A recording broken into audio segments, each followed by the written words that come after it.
प्रिय विद्यार्थी मित्र हो, आज आपण कविता क्रमांक 6 पाहणार आहोत.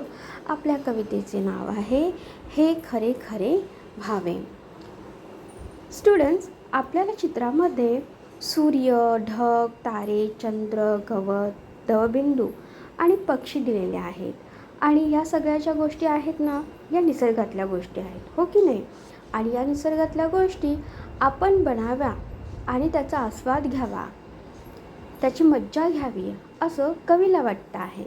मग ते कशा कशा प्रकारचं आणि काय काय आहे ते आपण कवितेमार्फत पाहूया. ओके.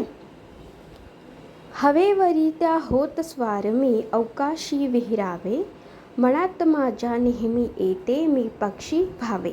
आता कवीला काय वाटतं आहे, तर हवेवरी त्या होत स्वार, स्वार म्हणजे हवेवरती बसून आरूढ होऊन मी काय करावं, तर संपूर्ण आकाशामध्ये मी विहिरावे. विहिरावे म्हणजेच फिरावे. माझ्या मनात नेहमी येते मी पक्षी व्हावे. आणि मी काय व्हावे, तर पक्षी व्हावे. पक्षी बनून मी या अवकाशामध्ये विहिरावे, फिरावे असं कवीला वाटतं आहे. दवबिंदू होऊनी पहाटे गवतावर उतरावे, सूर्यप्रकाशे वाफ होऊनी पुन्हा पुन्हा परतावे. आता पुढे कवी काय म्हणत आहे की दवबिंदू होऊन मी पहाटे गवतावर उतरावे आणि सूर्यप्रकाशामध्ये वाफ होऊन पुन्हा पुन्हा परतावे. म्हणजे पुन्हा मी दवबिंदू बनून सूर्यप्रकाशामध्ये वाफ होऊन जावे आणि पुन्हा दवबिंदू बनून मी पुन्हा गवतावर यावे असे कवीला वाटत आहे. क्षितिजावरचे गडद रंग मी ढग होऊनी झुलावे, भरभरणारा वारा होऊनी चंद्राशी खेळावे. पुढे कवीला काय वाटत आहे, क्षितिजावरचे म्हणजेच आकाशावरचे, जे आपलं आकाश आहे त्याच्यावरचे गडद असे एकदम डार्क असा रंग होऊन मी ढग होऊन झुलावे. गडद रंग घेऊन ढग होऊन मी झुलावे आणि भरभरणारा होऊन वारा चंद्राशी खेळावे आणि जणू वारा बनून मी चंद्राशी खेळावे असे कवीला प्रिय विद्यार्थी मित्र हो, पुढे कवीला काय वाटत आहे पाहूया.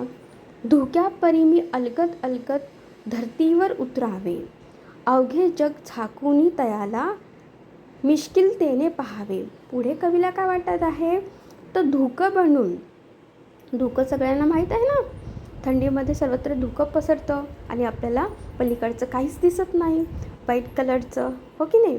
मग ते धुकं बनून मी अलगद अगदी हलवार पद्धतीने धरतीवर म्हणजे पृथ्वीवर उतरावे यावे आणि अवघे जग झाकून तयाला मिश्किलतेने पहावे. म्हणजे खोडकररित्या मी कशा प्रकारे धुकं होऊन सर्वत्र झाकून ठेवलेलं आहे आणि मी आता खोडकर वृत्तीने सगळ्यांना पाहत आहे, कोण काय करत आहे, कोणीही मला ओळखू शकणार नाही असं कवीला वाटत आहे. ऊर्जेचा तो स्रोत सूर्य मी अगदी जवळून पहावा, काळोखाला चिरत चिरत मी सूर्यकिरण व्हावा. आता पुढे कवीला अजून वाटतं आहे की मी काय व्हावं, तर आता मी सूर्य व्हावा आणि अलगद अलगद अगदी जवळून पहावा, काळोखात चिरत चिरत मी सूर्यकिरण व्हावा. आणि मी काय व्हावं, तर ऊर्जेचा स्रोत सूर्य व्हावा आणि अगदी जवळून पाहावं सर्व काही आणि काळोखाला चिरत चिरत मी सूर्यकिरण व्हावा. म्हणजे भेदून काळोखाला डार्कनेस असा सूर्यकिरण जे माझे पडले की डार्कनेस का होईल, अगदी संपून जाईल, नष्ट होईल, हो की नाही. असा मी सूर्यकिरण देखील व्हावा असे कवीला वाटतं आहे. निसर्गातल्या रंगामध्ये मी रंगून जावे, भास नको मज तुम्हा सांगतो हे खरे खरे व्हावे. आणि कवी पुढे काय सांगत आहे, तर निसर्गातल्या रंगामध्ये मी रंगून जावे, अगदी मी निसर्गामध्ये मिक्स होऊन जावे. भास नको मज तुम्हा सांगतो हे खरे खरे व्हावे. मला कसलाही भास नको व्हायला की मी नाही आहे, मी अगदी आहे असंच मला वाटतं. मी सूर्यकिरण व्हावं, मी अगदी ढग व्हावं, दवबिंदू व्हावं, पक्षी व्हावं, वारा होऊन विहिरावं इकडे तिकडे, असं सगळं मला वाटतं आहे. निसर्गातला प्रत्येक रंग मी व्हावं असं मला वाटतं आहे. आणि हा मला भास नको आहे, तर हे खरं खरं व्हावं असं मी तुम्हाला सांगतो. हे अगदी खरे खरे व्हावे.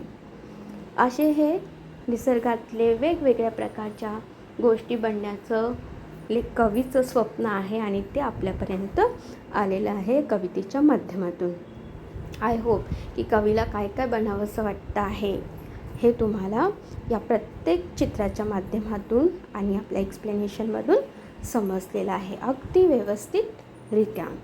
तुम्हाला व्हिडिओ आवडल्यास कृपया व्हिडिओला लाईक करा आणि सबस्क्राईब करा. थँक्यू.